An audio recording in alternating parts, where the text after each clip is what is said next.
میں ایک سادی سی بات کرتا ہوں، اتنے لوگ جتنے لوگ یہاں بیٹھے ہیں اگر کسی دنیا دار کے ڈیرے پہ چلے جائیں اور اس سے کوئی چیز طلب کریں اور وہ دینے کی استطاعت رکھتا ہو تو وہ کیا خالی لٹائے گا؟ وہ کہے گا اتنے لوگ آگے ہو تو ڈیرہ داری کی شان کے خلاف ہے کہ میں ان کو خالی لٹاؤں۔ تو جب یہ دنیا دار خالی نہیں لٹاتا تو رب کیسے خالی لٹائے گا؟ جب بندے اس کی دہلیز پہ چل کے آ جائیں تو وہ بندوں کی ضرورتوں کا کفیل ہے اور ان کے ہر درد کو جانتا ہے اور ان کی ضرورتوں کو پورا کرتا ہے۔ علماء نے کہا دعا ہر صورت قبول ہوتی ہے، یا تو یہ ہے کہ فوراً قبول ہو جاتی ہے، جو مانگا فوراً مل گیا، اور کبھی ایسا ہوتا ہے کہ فوراً نہیں ملتا، حکمت ہوتی ہے اور فوری دینا مناسب نہیں ہوتا تو اس کو فوری نہیں دیا جاتا، لیکن دعا بعد میں کچھ عرصے کے بعد اس کی ڈیمانڈ پوری کر دی جاتی ہے۔ اور کبھی ایسا ہوتا ہے نہ فوری دیا جاتا ہے نہ بدیر دیا جاتا ہے، اس دعا کو ذخیرہ کر لیا جاتا ہے اور حشر کے دن اس کا بدلہ دیا جائے گا۔ اور روایت میں آتا ہے حشر کے دن جب ان دعاؤں کا بدلہ دیا جائے گا جن کا بدلہ دنیا میں نہیں ملا تھا تو لوگ آرزو کریں کہ کاش کہ دنیا میں کوئی دعا قبول ہی نہ ہوئی ہوتی، سارے صلے آخرت میں ملتے۔ اللہ اکبر۔ کبھی ایسا ہوتا ہے جو مانگا جاتا ہے وہ نہیں دیا جاتا، اس کے بدلے میں کچھ اور چیز دے دی جاتی ہے جو اس کی ضرورت ہوتی ہے اور جو اس کے لیے مناسب ہوتی ہے۔ وہ کچھ اور مانگ رہا ہوتا ہے لیکن اللہ اپنی حکمت کے تحت اسے کچھ اور عطا کر دیتا ہے۔ بہر صورت دعا قبول ہوتی ہے اور بندوں کے اٹھے ہوئے ہاتھ اللہ پسند کرتا ہے۔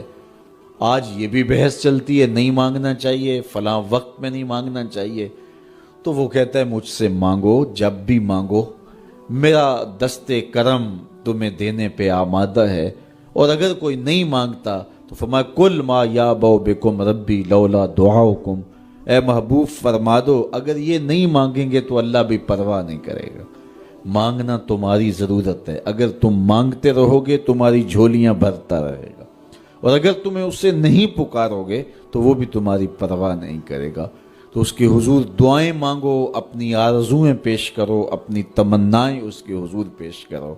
اچھا دنیا داروں سے مانگیں تو اپنے لیے مانگتے ہیں، لیکن اللہ سے مانگو تو اپنے لیے بھی مانگو، اوروں کے لیے بھی مانگو۔ وہ کریم ہے، وہ دیتا ہے اور خوش ہو کے دیتا ہے، تو اس سے مانگو، اس سے جھولی پھیلاؤ۔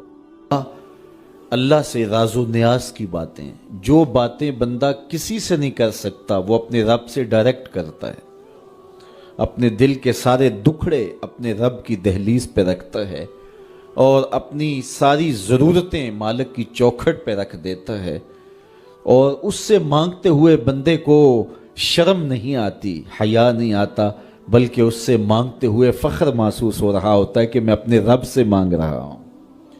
کسی اور سے مانگیں تو جھجک لگتی ہے، لیکن مالک سے مانگیں تو اپنائیت کا احساس ہوتا ہے کہ میں اس سے مانگ رہا ہوں، اس لیے کہ وہ ہمارا رب لگتا ہے، ہمارا اس سے ربط کتنا گہرا ہے۔ مسجد نبوی کا ایک کونا تھا اور ایک بندہ وہاں بیٹھ کے دعا مانگ رہا تھا۔ اس کے دعا کے لفظوں پہ غور کیجئے، اے اللہ میں تجھ سے اس لیے مانگتا ہوں کہ تو میرا اللہ ہے، تیرے علاوہ میرا ہے بھی تو کوئی نہیں۔